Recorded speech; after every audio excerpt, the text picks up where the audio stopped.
Bawat kulubot sa muka ay may mga kwentong nakatagong lungkot. Mga kamay na minsan nang gumabay ngunit nalumbay. Sila ang mga magulang, lolo at lola o mas kilala bilang mga senior citizen na minsan nang gumabay, nag-alaga, naging kaibigan at minsan na ring umalalay. Sa lungsod ng Cotabato City ay may isang pasilidad na tinatawag na Bahay Maria, kung saan sila ay nag-aalok ng programa at serbisyo para sa mga abandonadong matatanda upang matugunan ang kanilang mga pangangailangan maging ang kanilang kalusugan. Dito namin nakilala si Lola Pilita, 79 na taong gulang. Nay, you're still young. Sa itsura? Yeah. Kasi ang ano ko kung bakit. Unang-una, tandaan ninyo, pag malapit ka kay Lord, hindi ka tatanda. And pangalawa, let the problem solved by itself. Yeah. Ang tatlo, lahat ng sobra nakakasama. So, better moderate lahat. Kay pagkain, kay kasiyahan, kay work, lahat moderate. Si Lola Pilita ay minsan nang nagserbisyo bilang isang guro. Naglakbay sa iba't ibang lugar upang makamit ang kanyang pangarap, ngunit hindi niya namalayan na ang oras ay hindi humihinto at lahat ng bagay sa mundo ay may hangganan.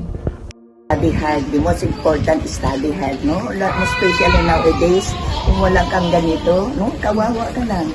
O di kaya, kung sa bagay, sabi pa may mga kasabihan pa, it is not what you know to whom you know. Pero kailangan din, it is what you know. Kasi yan ang sandata mo kahit saan ka magpunta, di ba? Yeah. Kaya yun ang gagawa ng future ninyo, kayo rin. Huwag ninyo asahan, ang parents ninyo nandiyan ang support you.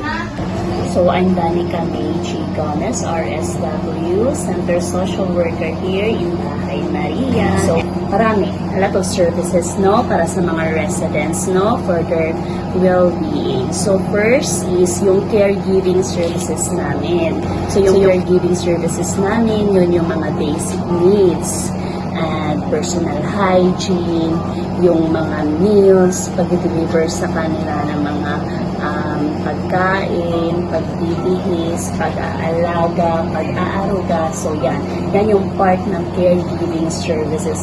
And mostly, yung direct person yan is yung mga house parents.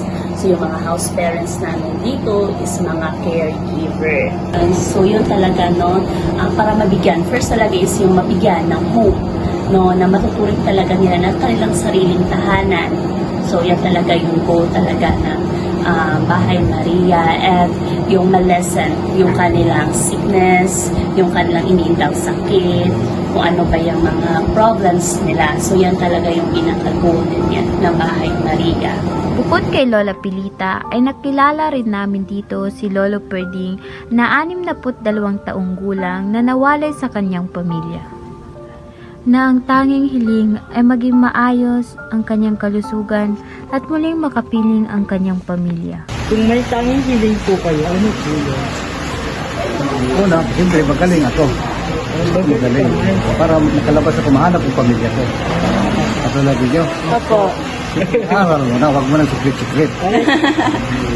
Aral mo na talaga. Motivation yun eh. Umaya na yung secret. Kung tapos na, trabaho na. Yung motivation namin yun eh. Yung secret eh. Tapusin mo na aral mo na. Sa kwento ng buhay ng mga residente sa Bahay Maria na aming natuklasan, dito namin napagtanto na ang buhay ay kailangan pangalagahan, ibalase at gawing makabuluhan.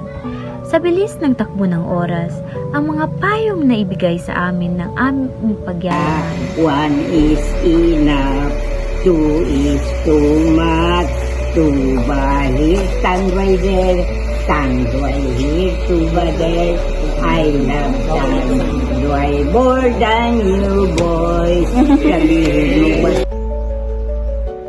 Through this documentary, by choosing this sector, I have learned that getting old is actually a privilege, and it could mean that you have experienced a lot in life, and also health is the thing that we could, give to ourselves, and because health is very important. Also a home for us when we get old, and yeah. Through this video documentary, I've realized that it is important na mahalin natin yung parents natin. Not only our parents, but also our grandparents. And also, I learned kay one of the nanays there na it is important na i-balance lahat. Hindi lahat ng sobra is nakakabot. So I realized that we're not scared of getting older, but we need someone younger than us to take care of ourselves. After visiting Bahay Maria, I learned that faith is important in our life and cultural differences not hinder to help those in need. Because even though the residents of Bahay Maria have a different cultures and beliefs, even though they always take care of them because kindness can help many people and also remember to be patient. I realized how important communication and empathy are when working with older adults. Listening to their stories and experiences made me reflect on how much wisdom they carry and how their lives are full of lessons. Interviewing the senior citizens showed me that the elderly people needs love, care, and attention.